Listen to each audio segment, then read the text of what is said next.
Hello, welcome to the iTutor Math Show. My name is Bobby Ozuna. Today is Thursday, January 24th, 2019. Filming this show in front of a live studio audience. We are live.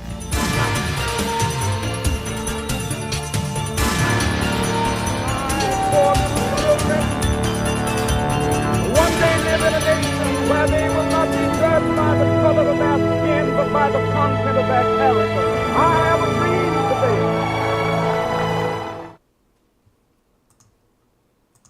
All right, again, welcome to the iTutor Math Show. This is episode 4. This is my 4th stream of the show. Today's topic of the show today is called Show Don't Tell. So this is one of those areas where people always ask me over the years, how have you been able to be successful with kids and really help children not just get better grades, which, by the way, is something that all the years that I've been tutoring, that's something that I don't do.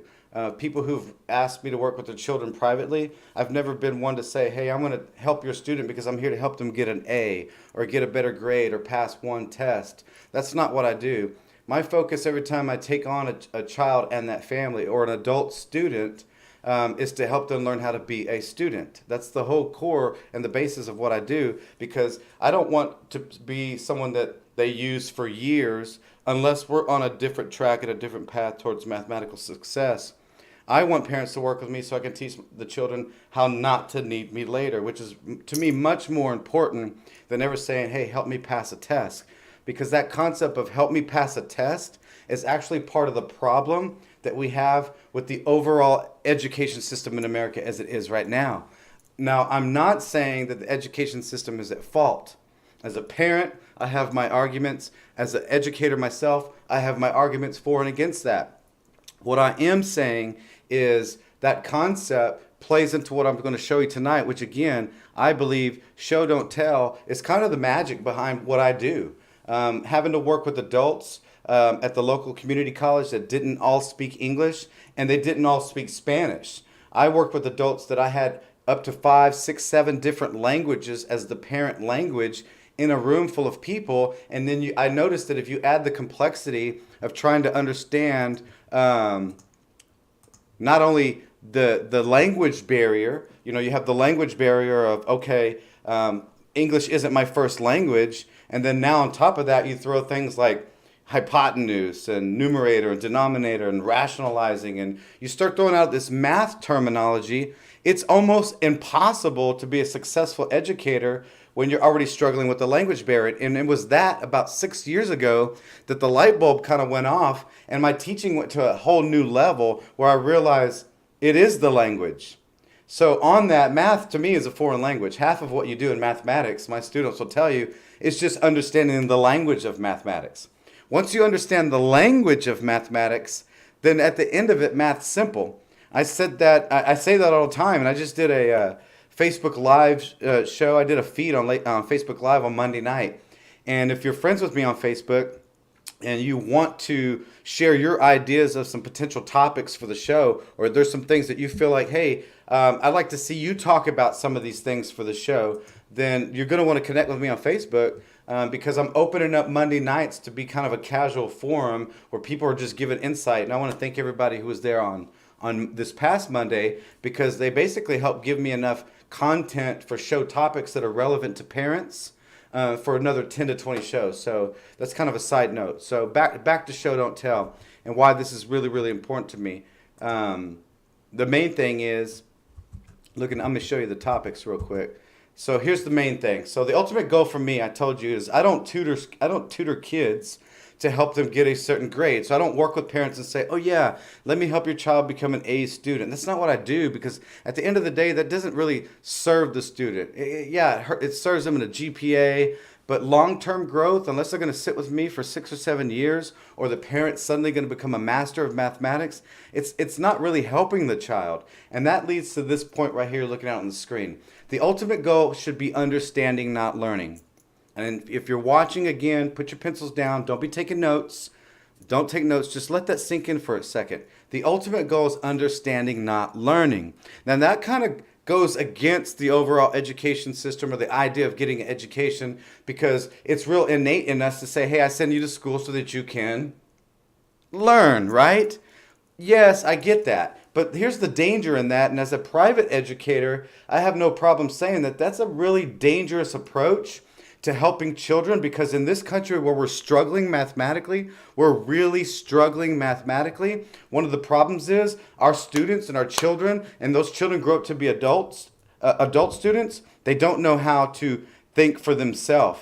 And that's a really big problem. And here's the thing. So as an example, you can have a student that's an A student. They're an A, B student in mathematics all the time, and then that same student bombs the standardized test. That same student struggles with, like in the state of Texas, the STAR test. I've seen it. I worked in a nationally ranked high school in the Fort Worth area that had students that were phenomenal, pre-AP, AP math students. They didn't all pass the state standardized test. They didn't blow out the test with 99% and 100.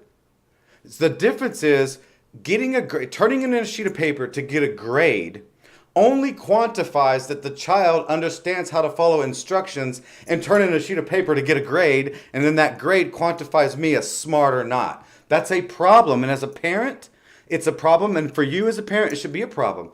Because then when they move to standardized test or entrance type exams into other types of organizations, police, fire, military, those type of questions, SAT, ACT, well, not necessarily SAT and ACT, I'll scratch that and save that for later. But when you move into different types of standardized tests that aren't necessarily do the math and get an answer, because they're time tests, and if the math was too difficult, no one can realistically finish the math test. They're more of a thinking. So when that level 3 and level 4 depth of knowledge moment comes around, where a child has to look at a word problem or a complex problem and say, oh, they're asking me something different. They're not even asking me to do the math. And then they struggle because we've just indoctrinated them from kindergarten through 11th grade not to think for themselves. And that's the problem. So you as a parent, if you'd like a different approach, something I'm going to share with you tonight, it's number 1, show, don't tell. Telling your child how to get the answer is hurting them more than you're ever going to help them. You're not helping them. And even if you help them get an A, even if you help them every night to do their homework, you're hurting them because you're killing the creative thought process. You're destroying the creative thought process. And that's what I want to show you. You're absolutely destroying the creative thought process, because telling someone what to do destroys thought. Think about it. How many times have you ridden in the car with someone and you got a passenger that knows where they're going, and then you're driving and they're like, hey, I'll tell you how to get there, and they're like, turn left and turn right and go straight and go through that light, and you get where you're going. Well, you get where you're going because you're old enough and smart enough to follow instructions or do what you're told to learn how to get where you're going, right? That makes perfect sense. But what happens a lot of the times when you get back in the car and someone asks you, so, hey, how did we get there again? And you're like, I don't even remember how I got there. If you've ever had that moment or something similar to that, it's because you weren't thinking to figure it out on your own, which is different from not having GPS, not having a map, and having to really grind and remember, where did I turn? Where did I stop? That is where the real power of knowledge comes from. That's where understanding comes in. And when understanding comes in, that's the overall level that we want to reach, that we want to quantify somebody as intelligent or not. Not by whether or not they can follow orders. Because anybody can take a spatula, stick it under meat, flip patty.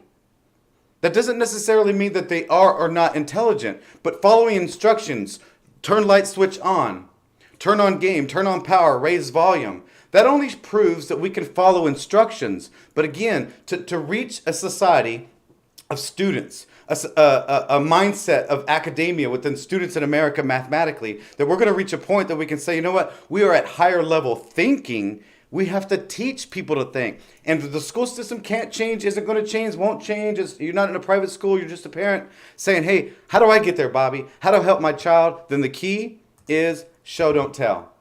Say it. Show, don't tell. What does that mean, Bobby? Really good question. What that means is if your child has a worksheet and you're working on the worksheet, don't be so quick to give them the answer. Giving them the answer, again, kills creative thought. Because think about it. Once a kid has the answer, and if that's the last problem on the sheet, what do you think they're going to do? They're going to say, oh, I'm done. Thank you, Mom. Thank you, Dad. Thank you, dog. Thank you, cat. I'm done. They shut off in the mind. They're done with learning, right? Because they've already mastered the thing they needed to do, which was put the answer on the worksheet to turn it in for a grade.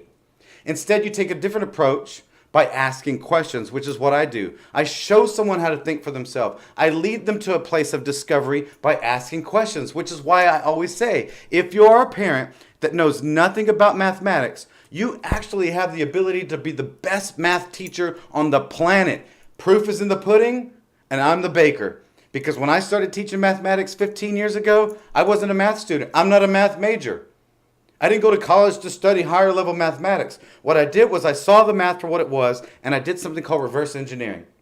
I looked at the answer and then figured out mathematically, how did they get it? I used resources like the internet and books. And then once I figured out a faster way, thinking with my right side of my brain as an artist, I realized I can teach that a different way by teaching students to think for themselves. So here's an example. If your student comes home and says, let's use addition as an easy example. Hey, I'm doing a math problem, 4 plus 3. Well, to a child, that's the number 4, a plus sign, and a 3, and then it equals. Well, 4 plus 3 is what? You better not miss it. 4 plus 3 is 7, right? That's simple. Yay! They're going to get a sticker because they got 4 plus 3 equals 7. They're smart. But again, that kills learning because they've already found the answer. There are 2 different types of questions that can come from that if you reversed it. As an example, awesome. You did 4 plus 3 is 7. Damien, great job. Prove it. How can I prove the mathematics is right? How do I know that 4 plus 3 is 7? Well, yeah, of course I could take 4 fingers or 4 toes and put them next to each other and count them. But when you get to higher level mathematics, you're not going to be able to do that. So what is the opposite of addition? Because everything in mathematics has an opposite. Subtraction. So if 4 plus 3 equals 7, then that must mean that 7 minus 4 is 3 and 7 minus 3 is 4. That's 2 different possible answers outside of the number 7. 3 different answers that a student can come up with to prove that they know that 4 plus 3 is 7. And that's at a base level.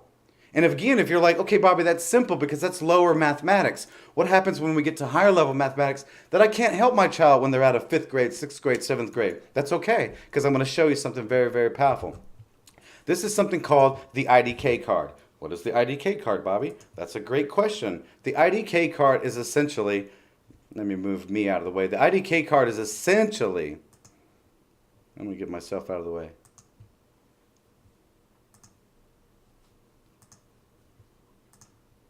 Okay, sorry. So the IDK card is the answer to that dreaded, awful statement that students give when you ask them a question about what they're doing at home and they say, I don't know. Every child says it. I get it. My children said it. My children say it. I get it. I don't know. It's the most famous answer that a child can give. I don't know. This is what I have for you, parents, and this is what you want to use. Again, if you're watching this, don't write down yet. Just watch it. Let it sink in. Use your brain. You're going to be learning what you're going to be teaching your children by one. Don't take notes when someone's talking. Don't care what anyone says about multitasking. Don't take notes when you're learning something new for the first time. Just watch with your brain. So, what is the IDK card? It looks like this. What do they want to know? That's question number 1. So if my child comes to me, I don't know anything about math. I don't even know what they're doing. I'm not in their class. I have my own job. And they come to me and say, Dad, I need help with this. I say, awesome. What do they want to know? There must be something within the word problem or the worksheet that basically asks the big question, what do they want to know? Question number 2 that you can ask your child, okay, well, what do you already know? If it's a triangle, is it a Pythagorean theorem problem? Is there some words in there that tell me it's adding or subtracting? Is it multiplying, dividing? Does it have answer options? Do the answers go up or down? So is it adding and multiplying to go up? Is it subtracting or dividing to go down? You just start working with your child to formulate questions because you're showing them how to process and think analytically and conceptually outside the box, not the simple-minded, look at me, put my answers on a sheet and get a good grade. You're teaching them to think by asking questions. You've already asked 2. Well, what do they want to know? The child says, I don't know. Well, let's look. Let's look and see what they want to know. Let's see if there's any things that we already know about it. Do you have any notes? Is there something we can read on the internet? Here's a little secret. Most worksheets you get at the top, they tell you what the name of the math is that you're working on. Guess what? That's what the math is called everywhere in the world. Fractions are fractions in Italy or Africa or China or Antarctica. Linear equations are universal all over the world. And math teachers and creators of math worksheets and programs, they're not that creative. It's the same name. Use what you got and Google it. Number 3, what type of math do I need to do? Again, I gave you a tip. If the answer should go up, it's probably add or multiply. If the answer should go down, it's probably what? subtract, or divide. Lastly, most important is when they finally get that answer, instead of letting them shut off and say, oh, I got the answer, I'm done, I'm awesome, I'm going to turn on my sheet, you say to your child, awesome, can you prove it? Can you do it again? Can you recreate it? Can you show me how to do it? Because that engaging time is actually teaching your child how to think for themselves. And you could even go as far as to say, here, I'll show you the answer. That's a big one. Show your child the answer. When I was teaching, I used to do that all the time. I used to tell my students, if you want to cheat, so you don't have to cheat, here's the answers on the board. Because my questions that I wrote on my test didn't want the simple answer. I wanted to know, how did you get the answer? Because that's a higher level of thought than anyone could say, well, I just put C and I put B and I put the answer and I guessed 42, or I saw that she had 30. That's not teaching anything. That's only teaching a student how to do what they're told, do something, follow orders, and then that's it. Creativity is what we need. We need creativity if we're going to see it, the next generation of students expand and create bigger and better things in America. To be innovative, we have to teach our children to think. And if it's not happening in school where your child is, again, I'm not faulting anyone. If it's not happening in school where your children are, then you should do it at home. Because ultimately, my children belong to me, your children belong to you. So again, it's not about learning so much, it's about gaining understanding. Understanding comes in time with experience. The more you do something, the more experience you have. That's when the light bulbs start going off and they say, I know why I do this now. Anyone can follow instructions.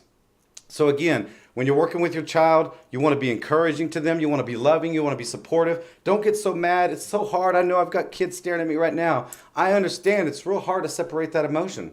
But if the ultimate goal is you want to serve them because you love them and you want to teach them to think for themselves, then you got to ask more questions than worry about being the parent that has all the answers. You don't have to. The less you show that you know, the more you're going to be able to help your child by asking the right questions, such as, what do they want to know?